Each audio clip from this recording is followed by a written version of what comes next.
A função dessa palestra é realmente explicar, eu quero primeiro que o Nelson dê a introdução da escola e o Sidney vai explorar o tema mentoria de uma forma aqui em março do ano que vem. Nós vamos ter o primeiro curso de formação de mentores para o nosso setor.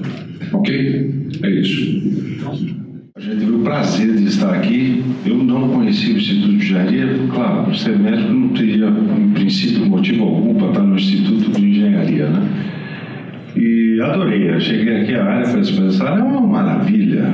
Eu nunca vi um lugar tão grande, tão bonito, tão fácil para estacionar. Ainda almoçamos aqui, estava realmente muito agradável e recebemos todo o apoio, inclusive do pessoal de marketing, que já fez um vídeo na hora, já passou para os senhores. Acho que todos os senhores devem, de alguma maneira, ter assistido esse interesse.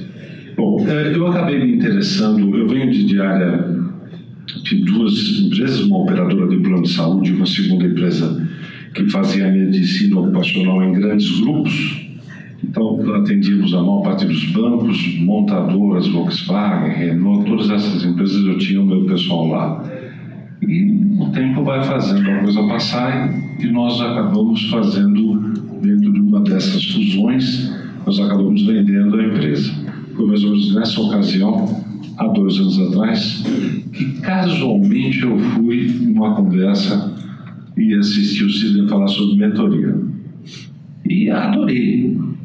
Adorei. Vocês também vão adorar. Ele já vai subir aqui e vai falar, vocês vão ver que eu tenho razão para ter gostado. E eu falei, eu preciso entrar nesse negócio. Eu sou professor de faculdade de medicina na área de obstetrícia. E eu estou ficando desempregado. Quem quer ter filho? As mulheres estão engravidando cada vez mais tarde.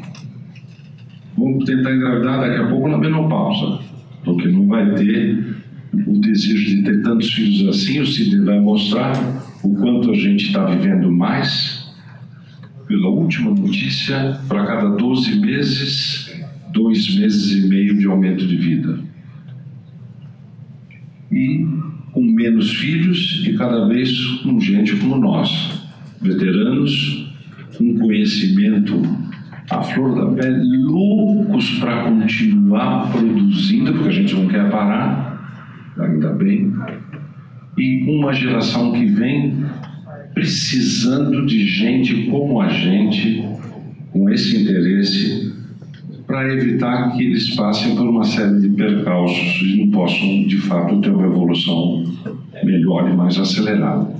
Então, tudo que a gente puder fazer através da mentoria para acelerar maturidade e autonomia desses jovens que perderam um pouco disso, eu acho que isso refloresce não só para nós como mentores, que não precisamos saber engenharia, quem sabe engenharia são vocês é que têm a expertise e como tem, né? Eu fiquei aqui, no dia que vim almoçar, o Eduardo e o próprio Fernando Portela falaram, sabe aquele cara fez isso, aquele fez isso, eu fui, quase pus um babador de ver quanta gente boa, você lembra disso, né?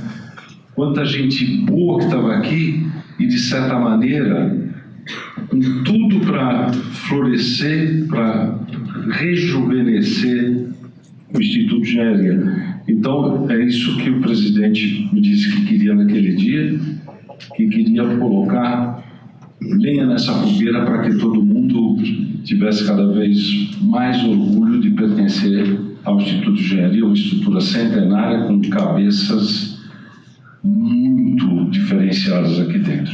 Então, acho que vai ser uma delícia para nós que não entendemos de engenharia, mas que entendemos de mentoria, que queremos explicar para vocês quais são as ferramentas que poderão levar vocês a transformarem os mais novatos em gente mais madura e gente com mais autonomia.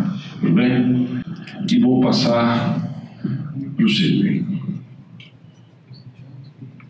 Você tem a obrigação de fazer eles gostar de você tanto quanto eu gostei.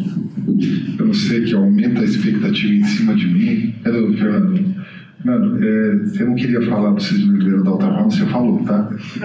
Então, só para dizer que, de qualquer maneira... não, eu sei que, de repente, tem alguém aí que gosta do nome ao ponto de contratar o Neymar para falar o nome dele no Jogo do Brasil. E eu sei que eu recebo bullying toda vez que tem Jogo do Brasil, porque acho que eu sou milionário. Não é o meu caso. Eu sou um ex-bancário que cresceu muito na trajetória. Contratei engenheiro a minha vida toda, porque vocês constroem o mundo. Tá? Antes de começar, eu queria só ver, eu estou vendo que tem um ou outro aí com menos de 30 anos de idade. Tem alguém com menos de 30 anos de idade? 39. Que não é mentiroso. Vamos lá, tem 1, 2, 3, 4, 5 e um mentiroso ali, tá? Ok. Vocês não ficam preocupados? Não, os que têm menos de 30 anos de idade, vocês vão ficar em pânico com a minha fala, mas não é agora, tá? Espera um pouquinho, aguenta, segura a ansiedade. Os demais não ficam preocupados? Será que tem alguma coisa acontecendo? Eu começo a entender o que acontece nesse tempo todo que a gente está aqui. Quando a gente fala sobre engenharia, as primeiras coisas que a gente vê são as grandes realizações. Eu podia colocar aqui as grandes obras, os grandes feitos que a engenharia teve. Mas eu gosto de pensar nas pequenas coisas que vieram e que fazem a gente suspirar de saudade. Quem tem menos de 30 anos talvez não saiba o que eu acabei de mostrar ali, mas os demais certamente sabem ou provavelmente usaram alguma coisa assim. É um equipamento antigo e que fazia uma coisa impressionante, que era bater 12 fotos e que você levava aproximadamente uma semana para ver o que foi que você fotografou. Lembra disso?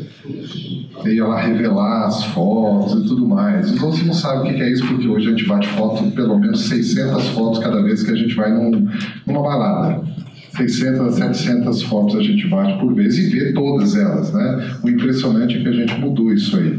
Quando a gente olha a câmera fotográfica, uma coisa interessante é que quem bolou a câmera fotográfica foi justamente ganhar espaço na individualização da solução.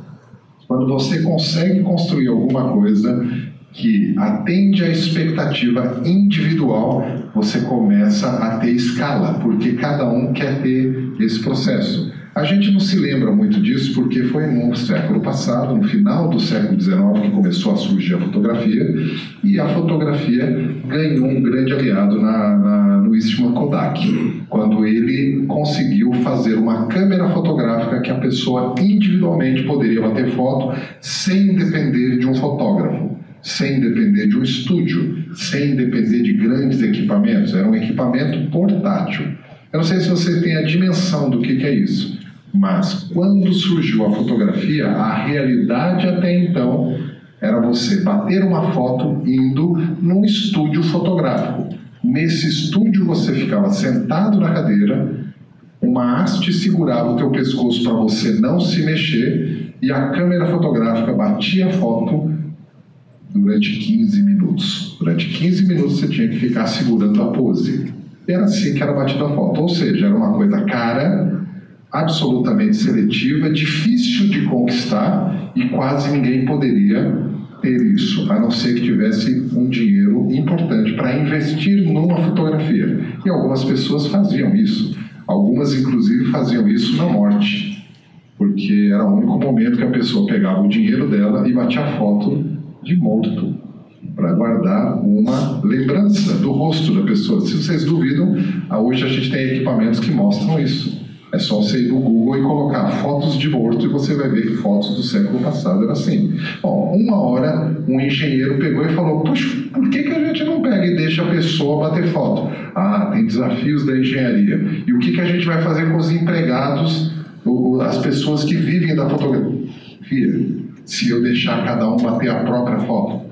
Aí a Kodak falou: não, a gente vai ganhar dinheiro não com a foto, a gente vai ganhar dinheiro com a revelação da foto. E com isso a Kodak ganhou um espaço fantástico no mundo, chegando a ser uma empresa com mais de 200 mil funcionários e considerada uma das maiores empresas do mundo por nada mais, nada menos do que 40 anos. Interessante que eles foram buscar uma solução individual. Não foi a única. No século passado, várias empresas experimentaram essas. E eu gosto de trazer uma outra façanha da engenharia, que é exatamente... vamos ver aqui. Entrou. E aí você começa a pensar, essa eu tive. Essa eu vi. E se você conhece o código da época, ASDFG, você fez o quê? Interessante, né? Engraçado, a gente já falava por emoticon na época, né? Quem tem menos de 30 anos não está entendendo nada da palestra, não se preocupe, já entra o subtítulo e você vai entender. Você ainda não chegou nisso, mas os demais já sabem o que a gente está falando. De novo, a gente está aqui diante de uma outra empresa, a Olivetti. A Olivetti também conseguiu levar para o indivíduo a escrita formal. Até então, você queria fazer uma escrita formal, você tinha que ir numa tipografia, onde provavelmente um gráfico iria montar um texto com base com linotipos, o que era absolutamente caro e restrito apenas às gráficas que conseguiam produzir livros ou jornais. Fora isso, jamais você teria uma impressão daquela forma, jamais você teria um documento. E, de repente, a Kodak e os seus engenheiros capturaram uma inteligência que é o tipo Carry, que são os teclados que a gente usa até hoje. É um teclado mais intuitivo que começa com as letras A, S, D, F, G. Olha só a sacada do engenheiro que bolou um jeito de pôr um teclado que não era linear. Porque, a rigor, nós conhecemos o alfabeto com A, B, C, D. Não faria mais sentido escrever um teclado A, B, C, D? Não faz, porque a nossa mente trabalha com mecanismos diferentes. Então, o cara começou a estudar a mente e ele bolou um teclado. Olha só a engenharia. E, obviamente, a máquina já é uma nova engenharia. Legal, falei de duas tecnologias, vou falar da última tecnologia e você deve lembrar da tecnologia que está embutida no Ford Modelo T. E o que tem o Ford Modelo T? Qual foi a grande sacada do Ford Modelo T? Pode falar. Linha de montagem. Não é a linha de montagem, isso é um engano, porque quem fez a administração vai saber que não é a linha de montagem. A linha de montagem já existia para várias coisas. A indústria começou dessa forma, a Revolução Industrial trouxe a linha de montagem. Qual foi a grande sacada do Sr. Henry Ford? Ele conseguiu bolar um jeito de dar acesso ao automóvel ao indivíduo. Achou um jeito de produzir o automóvel barato o suficiente para que qualquer pessoa pudesse ter o seu próprio automóvel. De novo, a individualidade sendo validada. E o interessante é a gente pensar que, passados 100 anos, qual é a nossa realidade hoje? Kodak quebrada, Olivetti quebrada e a Ford tentando descobrir o que eu faço da vida. Porque, a rigor, o que está acontecendo conosco? Nós mudamos o mercado. Quem quer ter um carro aqui? De repente você está começando a pensar, não, ter um carro é legal. Será mesmo? Ou você está querendo ter uma mobilidade? E isso é uma evolução da sociedade, porque a gente agora está começando a pensar em mobilidade. Eu talvez não queira ter um carro. Talvez a vantagem de ter um carro se torne obsoleta quando eu sei que eu posso simplesmente ir de um lugar para outro com um carro confortável como eu teria, só que eu não preciso pagar a mesma quantidade de valor. Pagar o seguro, pagar a manutenção, pagar o IPVA, pagar a manutenção do carro, o estacionamento do carro, pagar tudo isso, se eu posso ter um carro. Esse pensamento está novo. Quem aqui já utilizou um Uber? Que não tenha 30 anos de idade ou menos. Quem já utilizou? É igual a um táxi? Eu falo Uber, não precisa ser um Uber, tá? Cabify, 99 Pop, qualquer coisa assim. A gente não utilizava tanto carro assim no passado. E agora a gente está começando a pensar que vale a pena. Por quê? Porque eu consigo ver valor nisso ao ponto de repensar se eu quero ter um valor. A indústria já sacou isso. A indústria de automóveis. E não só esse valor está mudando. Porque do mesmo jeito que a Kodak quebrou porque ela não viu a câmera digital, todo mundo que está aqui na sala tem uma câmera fotográfica no bolso. Correto dizer isso? Ou tem alguém que não tem? Tem muita. Você já viu a quantidade de foto que pode gerar isso aqui? Nem a imprensa poderia conseguir gerar tanta foto. A gente está diante de um cenário que se altera. Ninguém mais datilografa nada. A gente datilografa usando todos os dedos, não é? Como é que as pessoas fazem hoje? Usam os polegares. A gente não, né? A gente não faz assim, que é o jeito que a gente aprendeu. Os jovens hoje estão com problema nos dedos porque eles usam os polegares. Aliás, são os dedos mais importantes que eles já têm hoje na vida. Tá? A gente está vendo uma mudança completa de valores. Tudo está se alterando. E a gente não está nem se dando conta das alterações que estão acontecendo. Porque enquanto a Ford vende ainda milhões de automóveis no mundo todo, aproximadamente 10 milhões de automóveis são produzidos nos Estados Unidos, a Ford vende em torno de 3 a 4 milhões, uma outra empresa que conseguiu a façanha de vender só 40 mil carros o ano passado, vale mais que a Ford. E sabe qual que é o negócio da Tesla? Não é fazer carro. Qual é o negócio da Tesla? Energia. O que altera muito o contexto, porque, peraí, você é de energia, então você está concorrendo com a Eletropaulo, com a CESP, né? Está concorrendo com eles. Sim, estou concorrendo com eles. Não, pera, você não está fazendo um carro? Ah, sim, mas o carro é só para mostrar que eu faço bateria. A Tesla faz bateria para vender no mundo. Ela, inclusive, está concorrendo com a Telha Norte, né? Está concorrendo com empresas de fazer telhas, com empresas de fazer carro, com empresa de aviação. Vocês viram quanta indústria está sendo detonada por uma empresa chamada Tesla? E eles ainda estão concorrendo para ver quem chega primeiro em Marte, o governo americano ou a Tesla. E há uma chance da Tesla ganhar essa corrida. A gente está vendo uma mudança estranha, porque ela faz o carro dela. Qual é a inovação do carro da Tesla? É a bateria? Eu sei que eu estou jogando a pergunta porque é legal a gente perguntar, faz a gente pensar. Será que é a bateria? Ou é o carro autônomo? Quem já teve a oportunidade de andar no Tesla? Alguém aqui já teve esse... Já andou no Tesla? O elétrico. Não, ele é todo elétrico, Ele não, mas não no autônomo, no convencional dele, né? O convencional dele? Tá bom. A Tesla não produz mais carros convencionais. Ela começou com um protótipo. Hoje, todos os carros da Tesla têm um software que dirige sozinho. E se você tem preocupação de achar, dirige sozinho, mas não é sozinho. Não, ele dirige sozinho. É literal o que eu estou falando. E eu não estou falando de ele dirigir sozinho numa quadra, dirigir sozinho numa estrada bem arrumadinha. Não, ele dirige sozinho em qualquer lugar. É que o governo americano ainda não liberou ele para seguir o Waze. Porque na hora que liberar, ele vai fazer curva e vai te levar no endereço. Você vai entrar exatamente como a gente faz hoje num elevador. A gente entra e aperta o botão. Aliás, dependendo do prédio, o que aconteceu? Os engenheiros são cretinos, né? Eles vão criando coisas e vai deixando a gente meio assustado. Hoje eu entro num prédio, ele fala, você vira a primeira esquerda, você entra, ela já está dizendo em que elevador você vai. E você tem que chegar lá e você chega. Você está perguntando, você já entrou num prédio novo aí que você não tem botão no elevador? E que você fala com ele? A gente vai falar. Vocês já falaram com a Siri?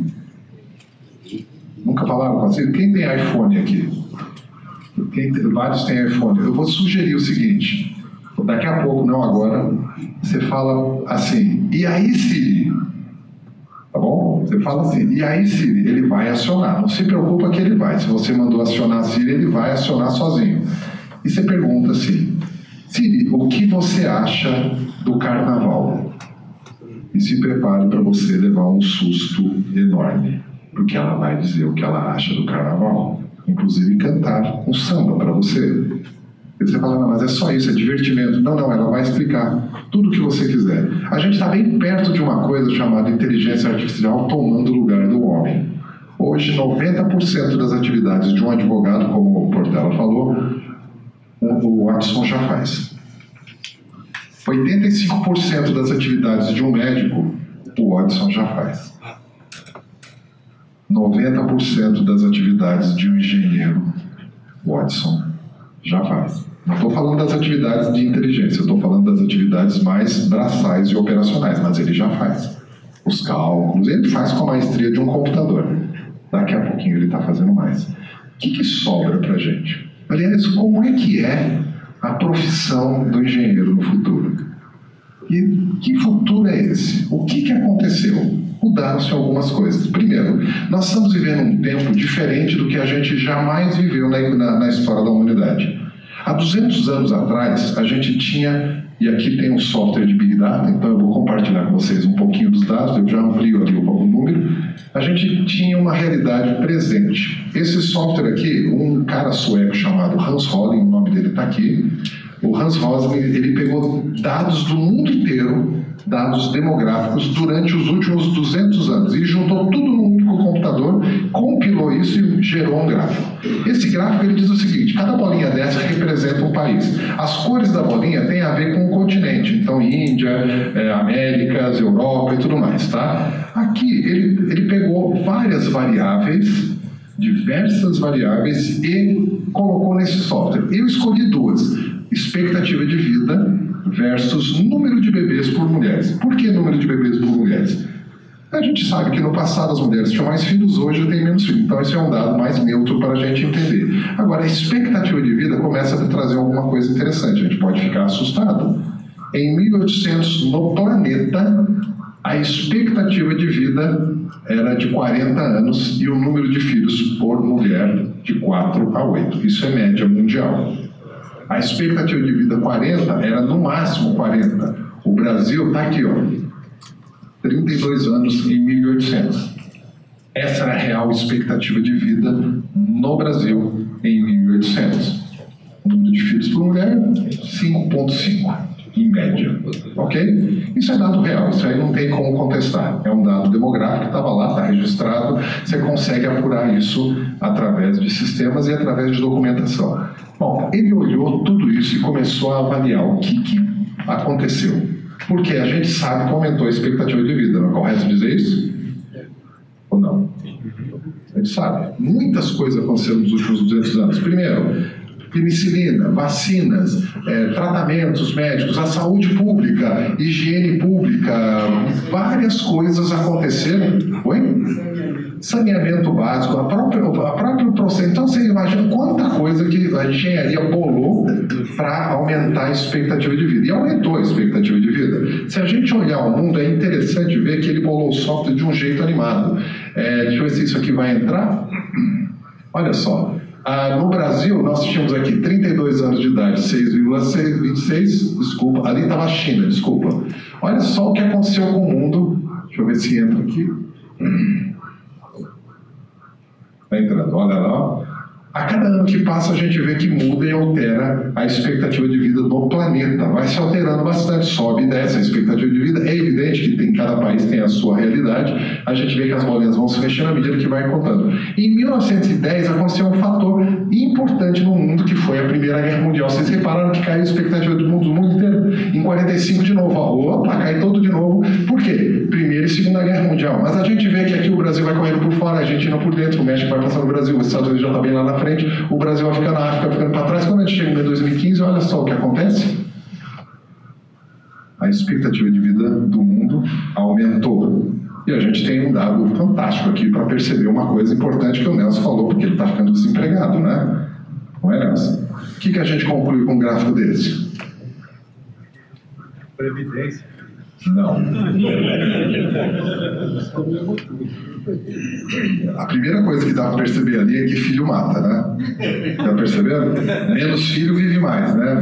Você consegue fazer uma ligação. Mas há uma coisa impressionante. A expectativa de vida no Brasil hoje é de 74,4. Esse é o dado mais oficial, o que é muito estranho, porque a gente está vendo que é um pouquinho mais do que isso. É correto dizer isso?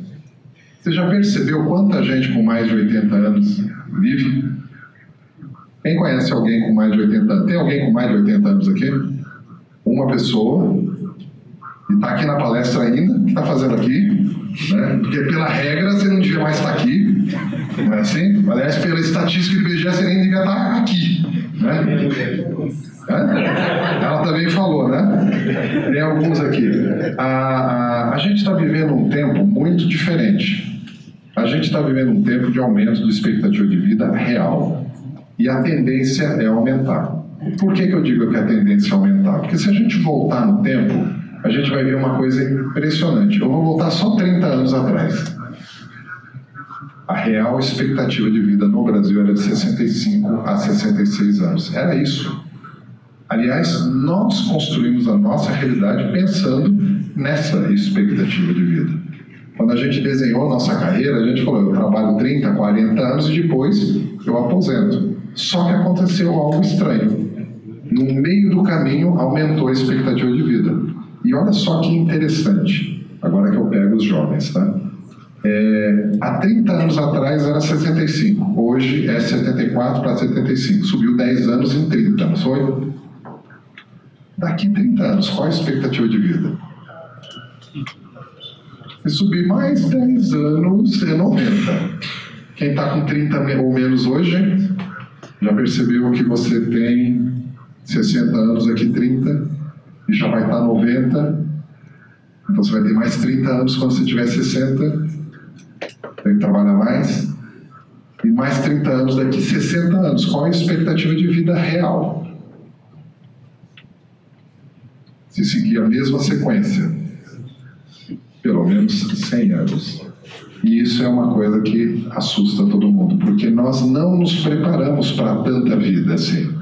A gente desenhou nossa vida para menos vida. Nós não nos preparamos para estar com a mente ativa, nós não nos preparamos para estar nessa condição de jovialidade, de querer participar do processo. Nós não nos preparamos. Quem tem menos de 30 anos, então deve estar em pânico agora, né? Tem alguém com menos de 30 casado aqui? Deixa eu ver. Tem? Você é casado? É sério? Quantos anos você tem? 25, você é casado. Foi de propósito isso? Hã? Não, quem que é casado aqui? 1, 2, tem vários casados. É interessante, porque casado tem uma coisa interessante, não tem? Na saúde, na doença, na alegria, na tristeza, até assistir minha palestra, né? Essa é nova, né? Até que a morte o separe. Mas e se não morre? A gente não preparou nada para isso. Preparou? Desculpa, tá? Só para dizer que é mais tempo que você imaginou, tá? A gente calcula errado esse processo. Detalhe, a gente calcula, mas na verdade a gente calcula sem dimensionar o que vai acontecer. Não é só a previdência que muda. A atitude nossa muda. Nós estamos num tempo onde a gente se sente mais jovem. Basta você lembrar do seu pai com a tua idade hoje. E você tem uma nítida sensação de que ele era bem mais velho do que você se sente hoje. Você tem quase uma certeza. E provavelmente ele era. Porque naquele momento ele realmente estava vivendo uma expectativa bem diferente do que é hoje. E nós só vamos aumentar essa expectativa. E isso vai ter que redesenhar completamente. Redesenha a carreira, redesenha o uso da carreira. Então significa uma coisa: a carreira única não existe mais. Acabou a história de eu vou me formar engenheiro e vou ser engenheiro para a vida toda. Por quê? Você vai ter mais vida do que você vai ter vontade de ser engenheiro. Porque provavelmente você vai querer usar a engenharia para outras funções da vida. E mais, boa parte do que os engenheiros aprenderam até agora está sendo redesenhado ou sendo feito de forma automatizada. Alguns de vocês aqui devem ser engenheiros daquele tempo que desenhava na planta, com régua de cálculo. Alguns de vocês certamente fizeram muito disso. Hoje, o que o engenheiro faz?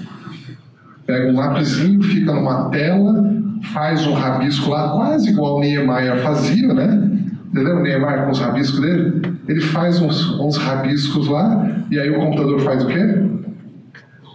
calcula, linha faz, calcula, refaz, faz tudo em 3 dimensões, faz uma maquete eletrônica, já mostra, e agora vai chegar e vai mandar para uma impressora que vai imprimir. Em 3D vai fazer a coisa acontecer. Tudo vai mudar. Não adianta a gente pensar com os modelos anteriores. As coisas estão alterando mais rápido e a gente ainda vai estar vivo para ver. Se eu não tivesse vivo para ver, eu não estaria com nada para resolver. Eu já estaria morto.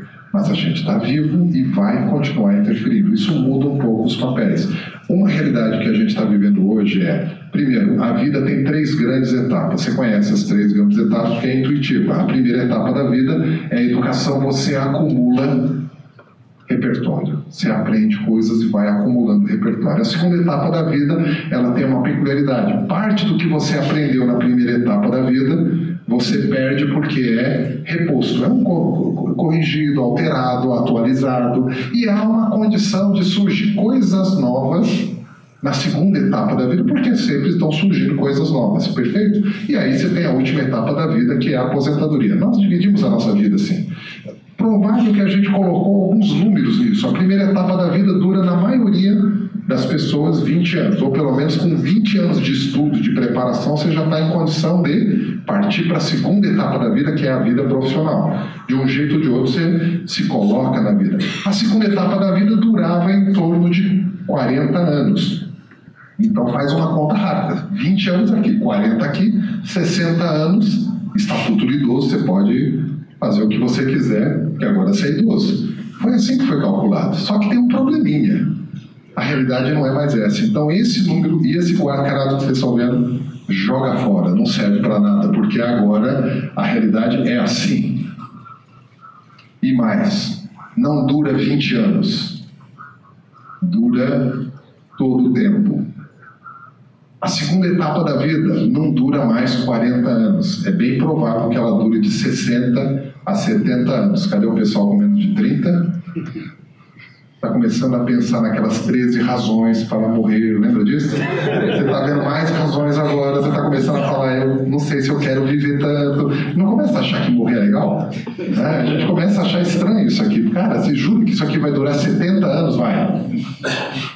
Eu não estou nem pensando se vai ter INSS para você na época. Eu só sei que você vai ter que continuar trabalhando. A gente não tem dimensão disso, mas hoje no Brasil, 40% das famílias, a maior renda que sustenta a família é do aposentado.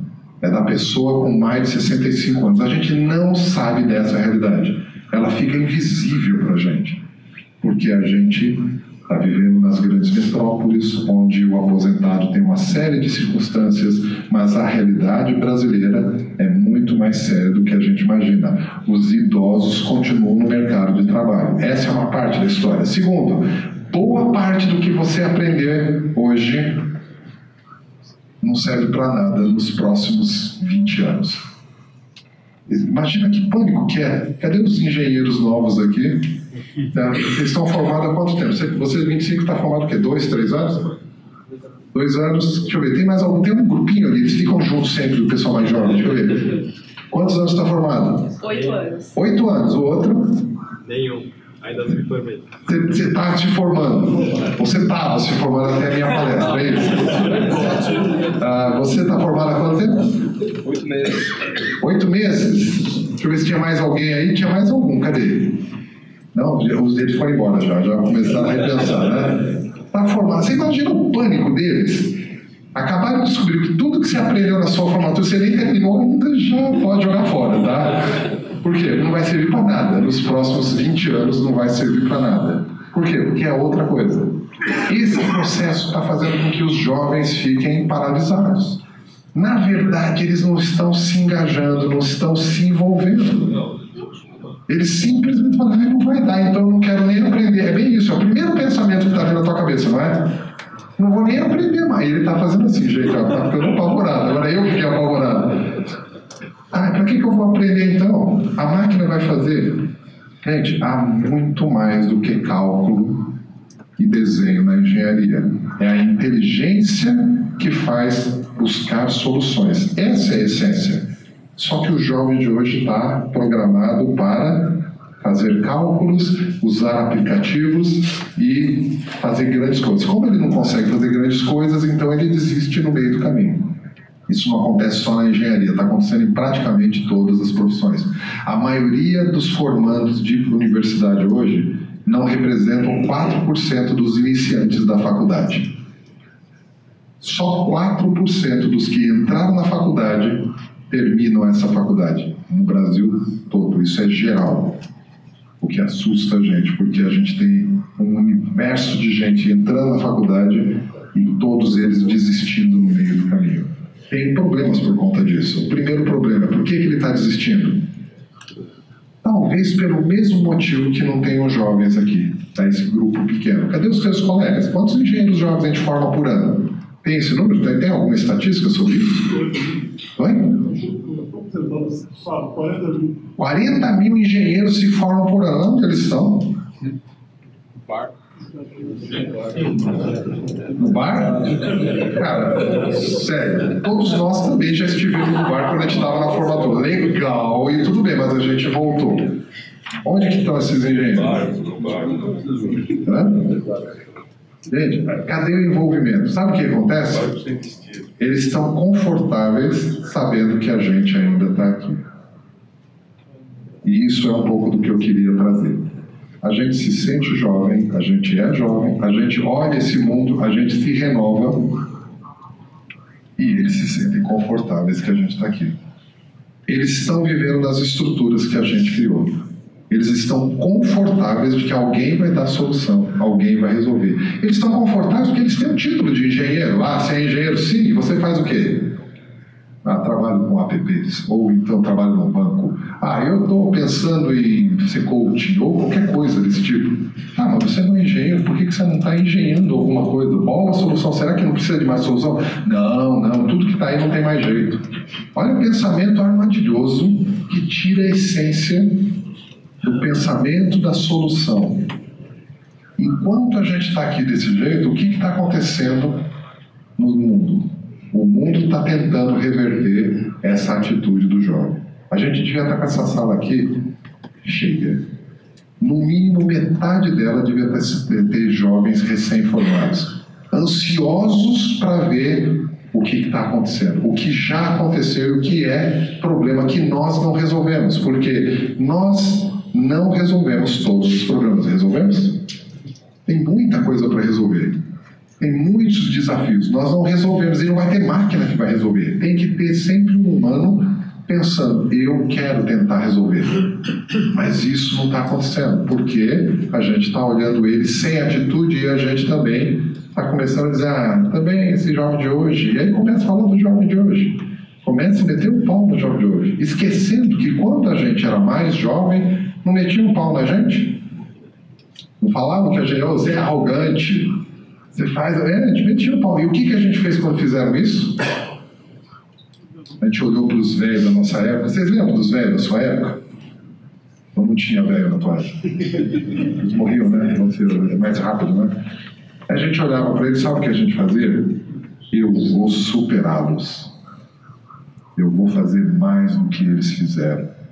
Eu vou resolver aqueles problemas que eles não conseguiram resolver. E a gente fez muito disso. A sociedade moderna, o Brasil de um modo geral, avançou muito porque a gente entrou no jogo. Só que chegou a hora da gente sair da operação do jogo, mas não sair do jogo. Essa é a condição que a gente está falando de mudança, porque agora a gente está num mundo onde eu preciso aprender constantemente. Quando a gente coloca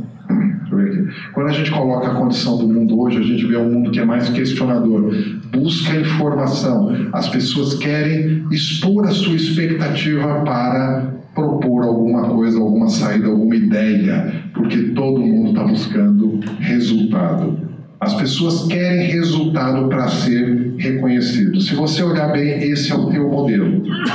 Esse é o modelo de motivação que a gente tem. Nós adotamos isso nos últimos 30 anos. Nós criamos esse modelo. Nós desenvolvemos esse modelo porque a gente falou, sem informação eu não sou nada, eu preciso de informação. Nós criamos elementos e tecnologia para buscar informação. E a gente foi tão bom nisso que a gente criou um instrumento para questionar alguma coisa para ter a informação. O Google só é a manifestação máxima disso. Você põe no Google, é uma questão, não é assim? Olha que sutil, a gente questiona tudo hoje para ter a informação. Quem aqui já usou um aplicativo de GPS? O mais famoso, o Waze. Quem aqui usou o Waze e falou assim para alguém que estava te esperando? O Waze está dizendo que eu vou chegar em 15 minutos. Quem está dizendo isso é o Waze, não é mais você. É um robô. O Waze é um robô, e ele é um robô para administrar a ansiedade, porque na verdade você não quer saber o caminho. A gente não quer mais saber o caminho, você quer perguntar para ter o resultado. Eu quero só saber como chega. Quero saber como chega e que hora que eu chego. Eu começo a não querer reter a informação. Aliás, para que eu preciso reter a informação se ela está no meu bolso? Basta eu perguntar. E vai ter um momento que eu vou perguntar, literalmente. Eu vou perguntar e ele vai te responder. Estou querendo ir no cinema hoje. O que está passando? Está passando isso, e você vai perguntar e vai vir a resposta. Eu não preciso mais reter a informação. Só que não retendo a informação, eu não posso expor a minha expectativa nem propor ideia. O que acaba com isso é o pensamento complexo. Toda a construção que a gente faz para a solução de problemas acaba porque a gente tira da pessoa o pensamento complexo. É só pensar mesmo no Waze, eu acho que é o exemplo mais fácil. Você, quando está seguindo o Waze, você sabe chegar lá sem o Waze? Não sabe. Ou você fala, não, eu não vi, não prestei atenção. Por quê? Vira à direita, vira à esquerda, sobe, desce, para, chegou. Você chegou. Ele precisa inclusive dizer. Você não olha para a janela se chegou. Quem pega o Uber está vendo a coisa bizarra, né? Por quê? Porque o Uber segue. O motorista do Uber segue o caminho que o Waze mandou. Não interessa se é o caminho mais idiota possível. Ele vai seguir o caminho do Waze. Por quê? Porque eu não sei o outro caminho. Recentemente, eu moro no Campo Belo, falei pro motorista, vamos para o aeroporto de Congonhas. Ele pôs o Waze, e o Waze estava fazendo a coisa que ele mais faz, vai para a Marginal. Cara, eu tô no Campo Belo, mas vai para a Marginal, porque o Waze não quer errar. Então vai na Marginal, porque você vai até a Marginal, depois você volta da Marginal que você vai chegar. Cara, mas eu quero ir para o aeroporto. Ah, não, mas é que pode estar trânsito. Então ele está fazendo um desvio. Cara, não está fazendo um desvio, ele está fazendo você perder tempo até acabar o trânsito. Eu acho que é isso. Só que a gente não para pensar. O Uber não pergunta. Por quê? Porque o cidadão que entrou no Uber, ele põe o endereço. Aliás, nem ele põe o endereço. Quem põe o endereço é você. Ele só fala, só estou seguindo o Waze. Você quer balinha? Quer água? Para deixar você calminho? Cara, mas esse caminho é idiota. A minha namorada esses dias estava na Paulista para vir para a Zona Sul, para o Campo Belo. Para onde que ele te mandou? O Waze mandou? Foi para Gabão. Você está na Paulista, é muito fácil, né? Quem conhece a região, você está na Paulista, o melhor caminho para você ir para o aeroporto de Congonhas é ir para Gabão. Por quê? Porque é o melhor caminho que o Waze está dando, não é a ideia de que o Waze está dando. A gente parou de contestar, vocês estão reparando que a gente parou de contestar? Ou seja, eu questiono para ter resultado, eu não crio mais pensamento complexo. Ou seja, eu não busco mais solução. E olha só como isso afeta o engenheiro. O engenheiro é o cara que pensa em solução. Se ele não desenvolve o pensamento complexo, o que acaba acontecendo? O que a gente está vendo em várias indústrias. As pessoas estão agindo de maneira indiferente diante das realidades. Ah, não tem jeito. Ah, é assim mesmo, paciência.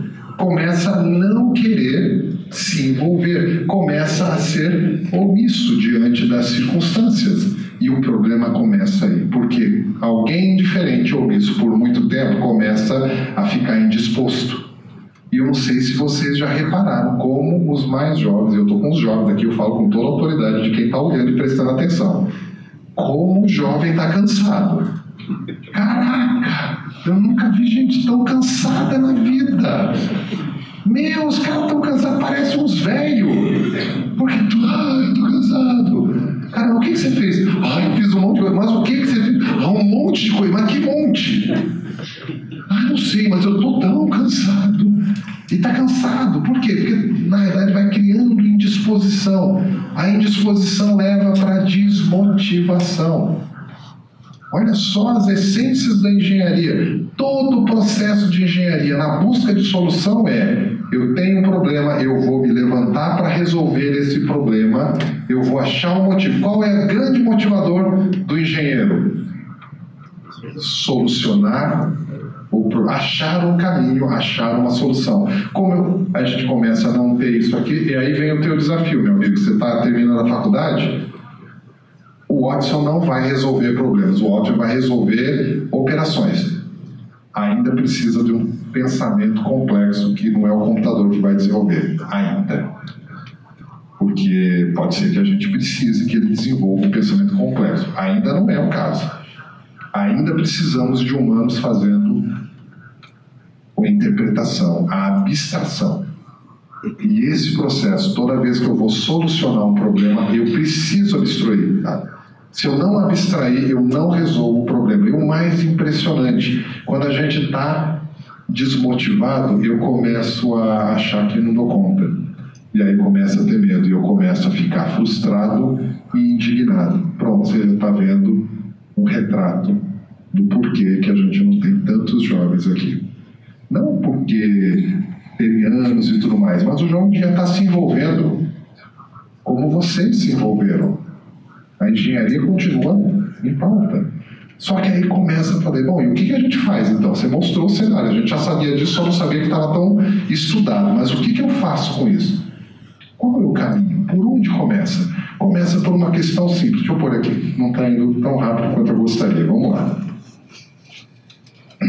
Há uma questão simples no ser humano. Controle versus maturidade. Controle é manifestado por pessoas que controlam outras pessoas ou por processos, regras, normas que controlam as pessoas. Normalmente, quando a gente está na engenharia, a gente estabelece uma série de mecanismos para controle. Quando a gente fala, por exemplo, de engenharia de tráfego, eu estou criando um controle do tráfego para que ele tenha fluidez. Perfeito? Então, a engenharia trabalha, sim, em crescimento e construção de processos de controle. Mas o ser humano, ele precisa gerar autonomia. E aí vem uma questão, porque eu posso ter o controle, mas eu tenho que ter o livre-arbítrio e a autonomia para não seguir esse controle quando o cenário for diferente do que estava previsto. Nenhum engenheiro teve a ideia de achar que é Deus. Você sabe que qualquer processo que você criou, qualquer mecanismo que criou, ele é falho em algum ponto. Não existe um mecanismo perfeito. Ele pode ser aperfeiçoado, mas sempre vai ter um ponto. Não é assim? Ou estou errado? A gente tem, quer dizer, a menos que a gente tenha a perfeição de Deus, e nós não alcançamos isso, a gente sabe do processo de falha, onde entra o ser humano. Só que para o ser humano saber como agir, ele precisa gerar autonomia. Aí começa um processo natural. A gente pega o desenvolvimento do ser humano e desenvolve a maturidade. A maturidade é aquilo que a gente faz desde criança. Pensa numa criança de 5 anos atravessando a rua. Você consegue imaginar? Ela pode atravessar sozinha? Aqui no Brasil, em qualquer lugar, 5 anos de idade é muito pouco. Na verdade, poder ela pode. Se ela souber andar, se ela tiver instrumentos para andar, ela pode. Mas ela ainda não tem consciência total das consequências. Isso significa que ela tem que passar por um processo de aprendizado de consequência. Agora, quando eu tenho um controle, normalmente uma criança de 5 anos a gente controla, não controla? Segura a mão e atravessa junto. Até quando? Se você teve, quem teve filhos aqui? Eu tenho filhos. Lembra a primeira vez que seu filho atravessou a rua sozinho, sem você segurar a mão dele? Não deu uma invertida no estômago na hora? Você falou, ai caramba. Ou então o dia que ele foi andar com o carro sozinho pela primeira vez? A gente sabe disso. A hora do exercício da autonomia é um exercício difícil para quem dá autonomia. A questão é justamente o que a gente precisa desenvolver. Se eu controlar o tempo todo, ele não desenvolve autonomia. Se eu largar muito cedo, ele comete mais falhas do que eu gostaria, ou seja, comete erros importantes, inclusive os irreversíveis. Então a gente tem um processo interessante de que mais autonomia precisa de menos controle. Menos autonomia precisa de mais controle. Faz sentido, não faz? Bom, quando a gente fala do controle, tem algumas coisas que vêm do controle. Primeiro, eu tenho direcionamentos, comandos, e isso gera segurança para o processo. Por quê? Seguindo o direcionamento comando, pressupõe que foi visto todas as etapas de possíveis falhas e resolveu isso. Perfeito? Isso gera também uma condição. Eu só consigo manter o controle se houver punição ou prêmio. Acertou, ganha prêmio. Errou, pune. Esse é o processo de controle. Ele é muito interessante porque ele gera conforto para todos envolvidos. Para quem está comandando e para quem está comandado. Por quê? Porque ele tem a quem culpar. Se der errado, fiz o que você mandou. Perfeito? É muito legal. Só que ele gera o que a gente chama de dependência. Gera uma dependência da pessoa. Ou seja, eu não faço nada a menos que fulano mandou. Aí eu só deixo se o fulano falar. Eu fico consultando. Isso atrapalha um pouco, porque ele não gera autonomia. Quando a gente fala o oposto, desenvolver maturidade, é mais complicado. Porque para desenvolver maturidade, eu tenho que encarar 4 elementos impossíveis de encarar nos dias de hoje. Eu tenho que encarar falhas, riscos, medos e insegurança. E, sendo bem franco, na internet de hoje, nos dias de hoje, onde toda a nossa vida está sendo pública, está difícil encarar que você está com medo, não tá? Você não pode admitir medo, nem insegurança. Você não pode falhar. A gente não deixa falhar. A gente quer que o jovem não falhe. Então a gente faz o quê? Faz no lugar dele. Qual a chance de alguém mais veterano, com mais experiência, falhar e de um jovem sem experiência falhar? Qual é a chance? Quem falha mais? O jovem? O novo? O mais veterano? Faz um princípio. Vamos sair do mundo da engenharia, vamos entrar no mundo da saúde do Nelson. Você está indo numa farmácia tomar uma injeção de bezetacil. Tem um farmacêutico de 60 anos e um farmacêutico de 22 anos. E a injeção é na perna, para não dizer onde é. Quem que você quer que aplique a injeção? A gente não pensa 2 vezes, a gente fala o veterano. A gente tem feito isso sistematicamente. As empresas estão ainda sustentando, sobrecarregando os mais veteranos, jogando o desafio para o mais veterano e desprezando o mais jovem, tirando do jovem a oportunidade de desenvolver-se nessa condição. Isso é impressionante, porque o mais veterano, diferente do veterano de 30 anos atrás, o veterano de hoje dá conta do recado. O veterano de hoje se sente jovem, se sente jovial. O veterano de hoje fala assim, cara, mas eu faço ainda. Não, deixa que eu faço. Imagina, isso é simples. O jovem de hoje não aguenta isso, não. O jovem de hoje esfarela à toa. Imagina, eu peguei lá. O negócio agora é muito mais fácil do que antes. Antes tinha que fazer cálculo, agora o computador faz boa parte do trabalho. Imagina, agora ficou muito mais fácil. Então eu dou conta. Perfeito, a gente dá conta e a gente tira o jovem do jogo. Ele não entra no jogo. Ele não entra no jogo, ele não é convidado a entrar no jogo porque nós não convidamos ele para entrar no jogo. E pior, quando a gente convida ele para entrar no jogo, a gente entra junto. E mais, deixa que eu faço. É uma coisa mais comum que eu vejo dentro das empresas. Isso causa um problema. As conquistas e as falhas não acontecem, portanto, não gera autonomia. O princípio está fazendo sentido? Está conseguindo perceber onde que a gente tem que atuar? Porque, de repente, a gente começa a ver a solução da história. O que eu tenho que fazer com isso? Primeiro, a gente desenvolveu alguns movimentos que é o desenvolvimento da maturidade. A maturidade de qualquer ser humano, ele acontece de um jeito que pode ser separado de forma linear. Primeiro, eu recebo as instruções a respeito daquilo. Qualquer que seja o problema, qualquer que seja a circunstância, eu preciso receber instrução. Se eu não receber a instrução, provavelmente eu não consigo fazer esse caminho sozinho. Vamos pensar na direção do automóvel. Quando você está dirigindo o automóvel, alguém em algum momento da sua vida te orientou, não te deu orientações?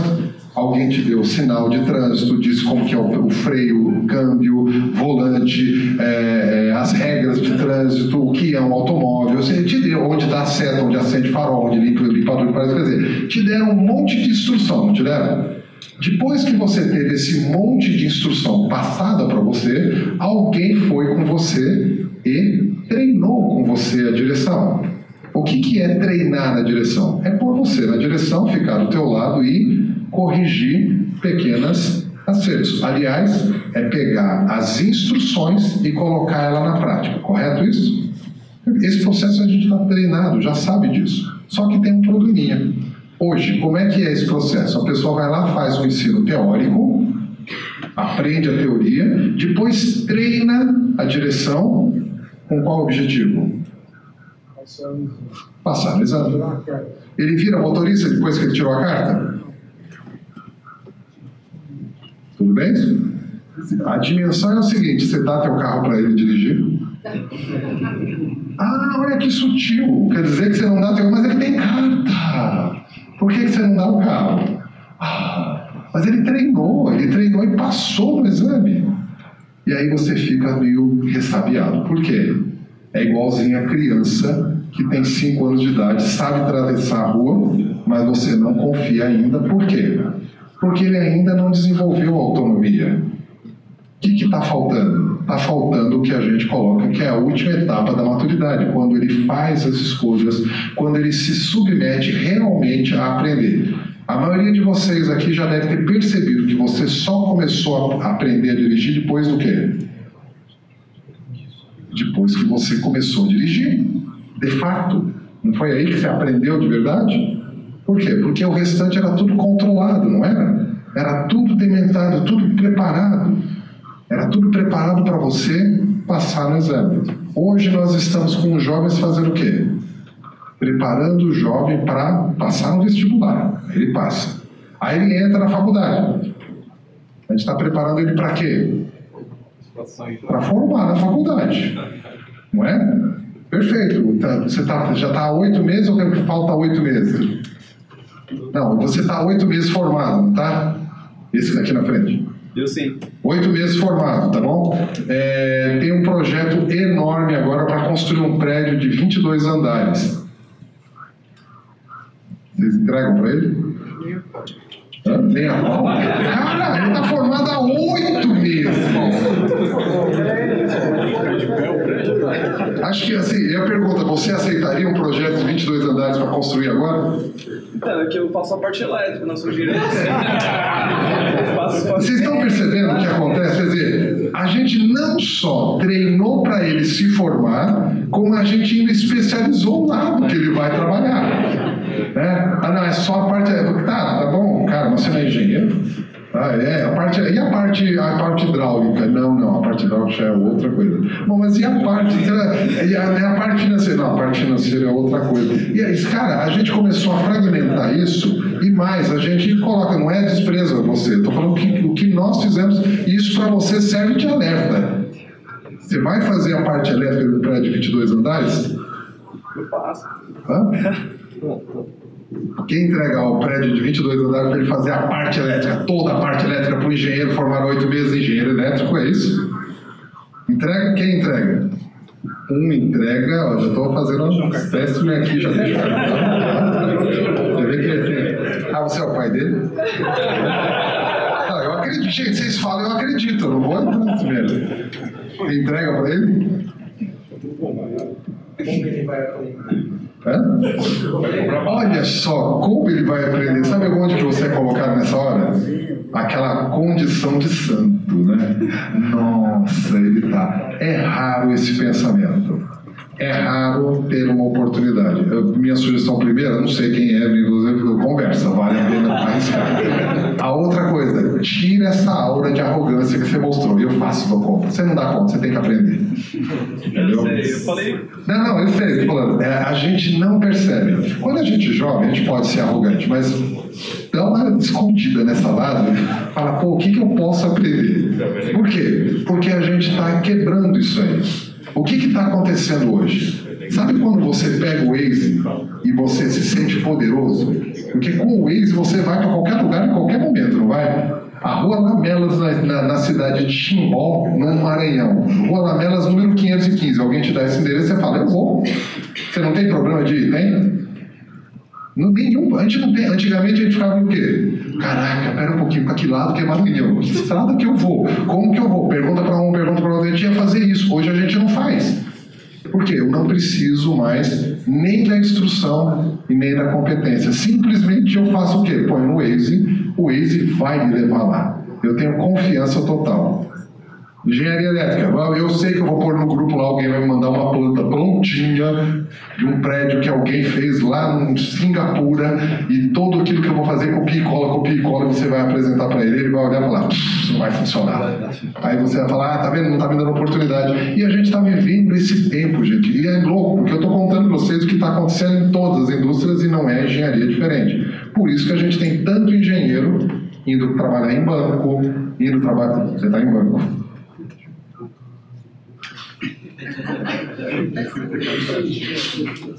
A engenharia financeira, sei, ó.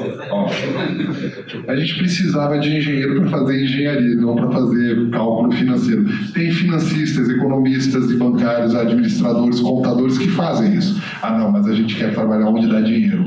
Óbvio, claro, por isso que a gente começa a ver que ninguém mais está se envolvendo. A gente tem uma solução para isso. A solução se chama mentoria. Quando a gente começa a trabalhar, a gente tem 3 palavras que vêm: professor, coach no sentido do treinador e mentor. O mentor, diferente do professor e do coach, ele tem uma coisa que os outros 2 não têm. Enquanto o professor tem que entender muito bem o assunto que ele está transmitindo, enquanto o coach, treinador, precisa saber como treinar a pessoa para aquilo que ele está treinando, o mentor tem obrigatoriamente de ter vivido aquilo que ele quer ensinar. Diferente do professor que não necessariamente precisa ter vivido. Seria ótimo se ele tivesse vivido, mas se ele só estudar bem a matéria, ele pode transmitir a matéria. Um treinador, ele precisa ter vivido a situação que ele treina ou ele tem que saber treinar? Seria ótimo se ele tivesse vivido o treinamento dele, mas ele só precisa saber como treinar. O exemplo mais legalzinho que a gente tem é o Larry Passos versus o Guga. O Guga campeão de Roland Garros, todo mundo sabe. Larry Passos campeão dele? Nada. Nunca ele ganhou nada relevante ou pelo menos significativo. Mas ele foi o melhor treinador que o Guga arrumou. Para ser treinador você não tem que ter vivido toda a experiência. Para ser mentor, você precisa. E aí vem a oportunidade que nós estamos vivendo. Como nós estamos vivendo mais e nós temos um legado de experiência enorme com os mais veteranos, é uma tremenda oportunidade da gente dar a oportunidade para o jovem e ficar perto para ele não fazer bobagem grande demais para não aprender.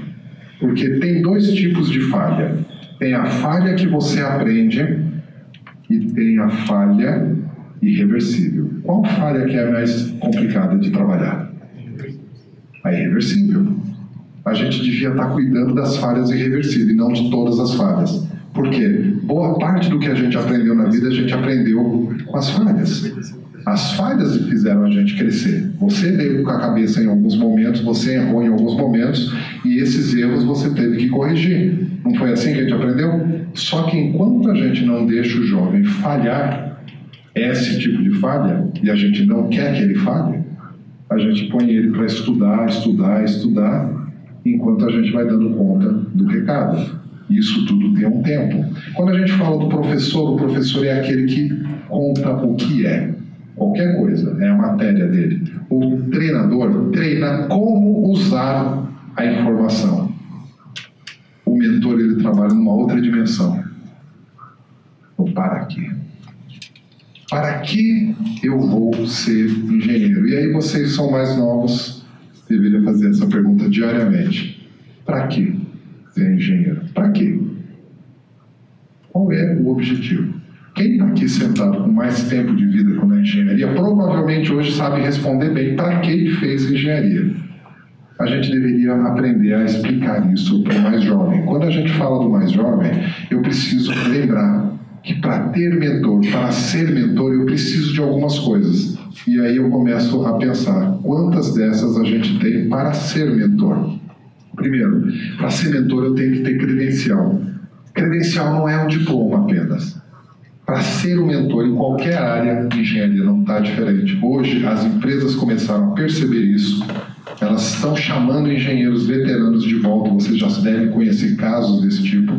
Estão chamando engenheiros de volta, não para resolver o problema, mas para influenciar o jovem engenheiro a aprender a resolver o problema. Olha o para quê dos mais veteranos.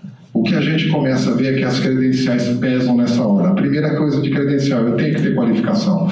E se você perceber bem, o que te qualifica na vida não é o diploma. O que te qualifica na vida, primeiro, são as suas habilidades e as suas aptidões, que nasceram com você desenvolveu. A segunda coisa que te qualifica na vida são as suas competências e as suas capacidades. E competência e capacidade é uma coisa interessante. Eu não posso anunciar competência, eu posso demonstrar competência com base no que eu realizei. Olha que sutil que é isso. Tem muita gente dizendo, eu tenho competência de fazer churrasco. Você fez churrasco? Não. Como que você sabe que você tem competência? Não, porque eu já li tudo sobre churrasco. Eu já vi muito vídeo na internet. Cara, mas você fez quantos churrascos? Nenhum. Então, competência, ela tem que ser testada. Não adianta você querer denunciar competência só anunciada. Tá? E sim, claro, para ter qualificação você tem que ter certificações de alguma natureza.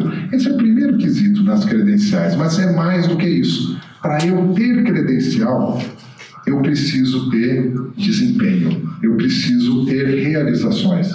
Eu preciso ter realizações, e olha que sutil, realização não é só o que deu certo. O que deu errado também faz parte da realização. Por quê? Tanto que deu certo quanto que deu errado, eu aprendi. Ambos me dão aprendizado. Então, eu preciso ter realizações. Mais do que isso, eu preciso ter o meu jeitão, os meus diferenciais. E você repara bem, para os mais jovens, eu já estou dando a dica de como buscar um mentor, tá? Então, quem são os mentores? Procura gente que fez, procura gente que tem competência comprovada, que tem realizações e que tem falhas. E que tem um estilo pessoal. Quando eu falei brincando do Niemeyer, que ele tremia, né? Ele era um arquiteto que fazia os desenhos tremia, todo mundo sabe disso, todo mundo já viu. Ele tem o estilo pessoal dele. E se a gente olhar bem a nossa bagagem, a gente vai reparar que nós temos o nosso estilo, não temos? Todos nós temos os nossos jeitões de fazer, a nossa forma de abordar. A gente sabe disso. Engenharia não é uma coisa que todo mundo que fizer igual vai ficar igual, não é de robô. Todo mundo tem um pouco do seu tempero pessoal. Isso são as credenciais. Mas para ser mentor não adianta ter só credencial. Eu preciso ter também contrapartida. Ou seja, eu tenho que entregar alguma coisa. Não adianta só eu dizer eu fui. Porque isso é só história. Eu tenho que entregar algum valor. E aí começa um pouco. Eu tenho que ter, para entregar as contrapartidas, a primeira coisa que vem é a relevância. Relevância tem a ver com reconhecimento público. Eu tenho que ter alguma coisa que me reconheça, eu tenho que ter história. E eu tenho que ter gente me indicando recorrentemente. Fala com fulano que ele resolve. Aí o outro fala, não, fala com fulano que ele resolve. Não tem isso, não acontece com você? Vira e mexe, não estão te indicando para alguma coisa? Você está tendo recorrência na indicação. E, obviamente, a relevância nossa não é feita só do reconhecimento público e das indicações. Ela é feita também dos nossos truques. Todos nós temos o nosso truque. Você tem aquelas cartinhas na manga que você não revela nem a pau. Que você vai lá e resolve o problema e o pessoal fala, nossa, foi mágico. A gente tem que ter os nossos truques. É isso que torna a gente singular. É isso que torna a gente diferente dos demais. Além disso, eu tenho que ter, obviamente, interesse. Mas isso é uma decisão pessoal. E o mais sutil, não é interesse em ser mentor. Porque tem gente que quer ser mentor pelo status, né? O que você é agora? Eu sou mentor.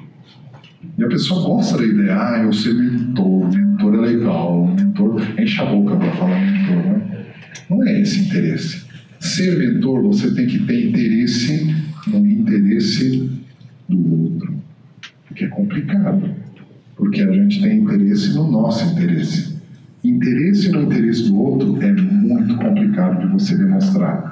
maioria das vezes a gente perde a calma, perde a paciência.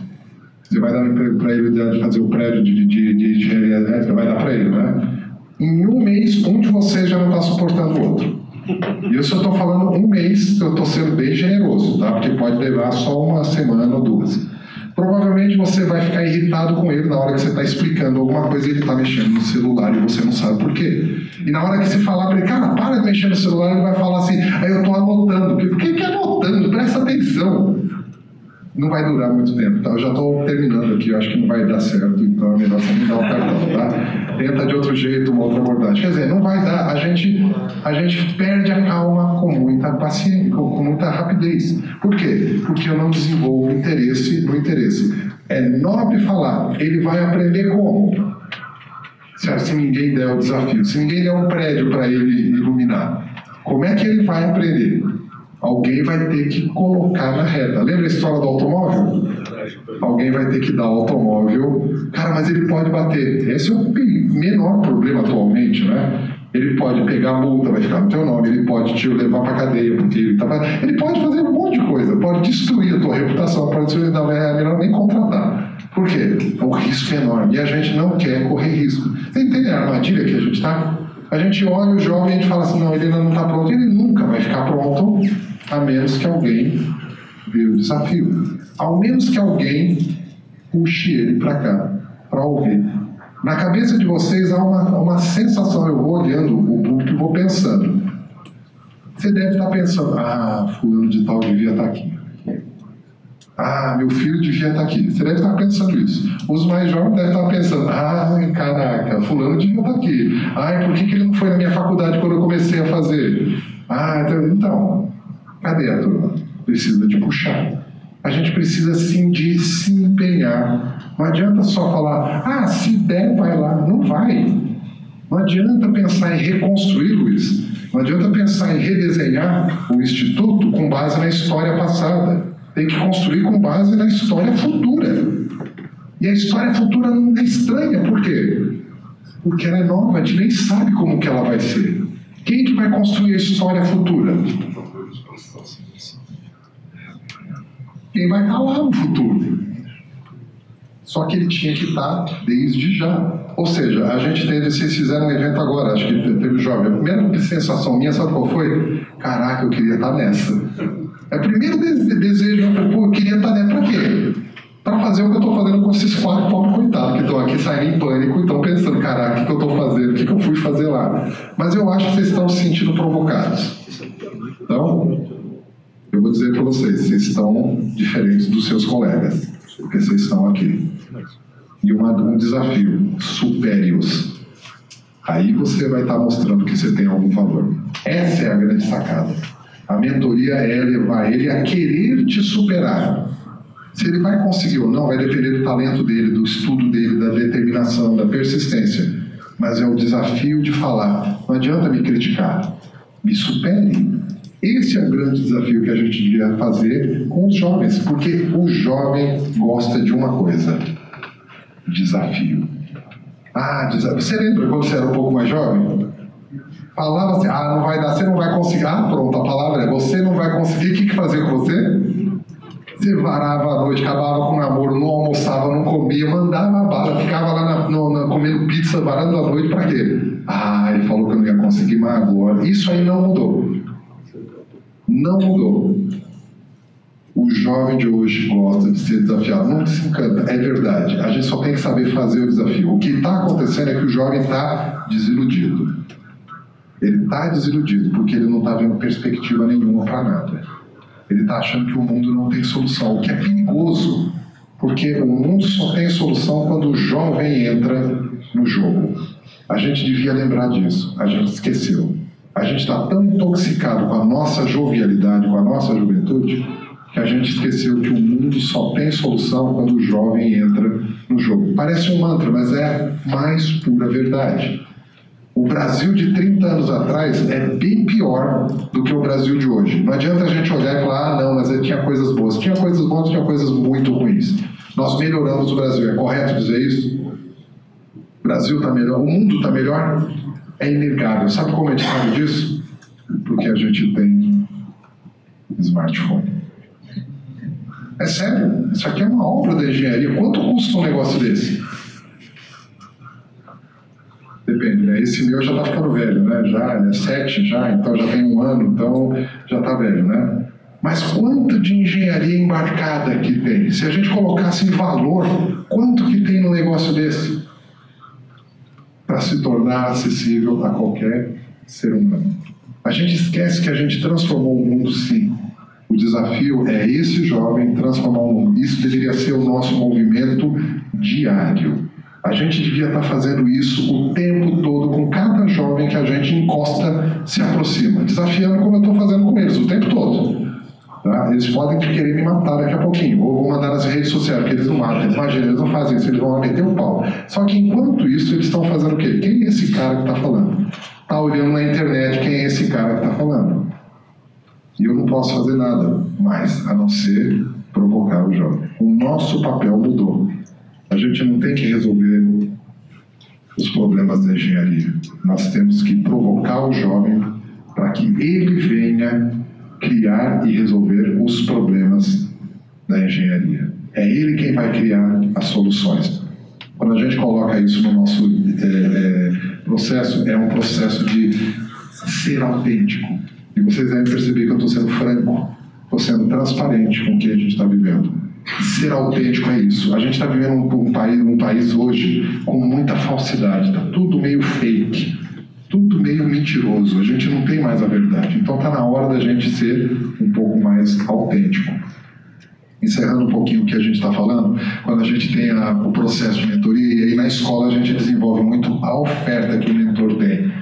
O mentor tem histórias, tem provocações, ele tem um ouvido, tem conselhos, ele tem a opinião dele, ele pode sim dar referência. Ele pode não saber como resolve o problema agora, porque o cenário está um pouco diferente, mas ele sabe como ele resolveu problemas no passado. E principalmente aí está a questão: como resolver problemas? Não é a fórmula, a ferramenta muda. Todas as ferramentas mudaram. Enquanto vocês viraram engenheiros, vocês viram quantas ferramentas mudaram. Você teve que fazer reciclas o tempo todo. Por quê? Era um jeito de abordar, mudou, um novo processo, agora é um novo processo. Você teve que reaprender. E isso não vai parar.